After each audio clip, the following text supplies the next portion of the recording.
في جزيرة العرب كان السيف الأجرب سيف الإمام تركي بن عبد الله بن سعود مؤسس الدولة السعودية الثانية من أشهر السيوف التي خلدت ذكراها. سيف الإمام تركي هو داعمه الكبير والرفيق والجامع، سماه الأجرب، وقد أشار إلى اسمه في قصيدته التي بعثها إلى ابن عمه مشاري بن سعود عندما كان مشاري في سجن العثمانيين في مصر، فقال فيها: يوم كل من خويه تبر،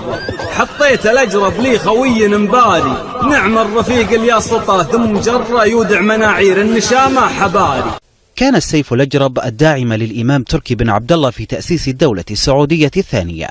وبعد مقتله في مسجد الرياض عام 1833 انتقل السيف إلى ابنه الإمام فيصل بن تركي ثم أبنائه من بعده، حتى أهدي إلى شيوخ البحرين ليستقر 150 عاما، ليعود السيف الأجرب من جديد من خلال أحفاد أسرة آل خليفة ممثلين بالملك حمد بن عيسى إلى أحفاد أسرة آل سعود ممثلين بالملك عبد الله بن عبد العزيز عام 2010، ليتسلمه العاهل السعودي الملك سلمان قبل أيام. السيف سمي بالأجرب لصدأ في سلته، في حلة صدأ في سلته ومبقع فيها الصدأ، زي ما الجرب يبقع بالجلد، الصدأ مبقع بسلة السيف فسمي الأجرب.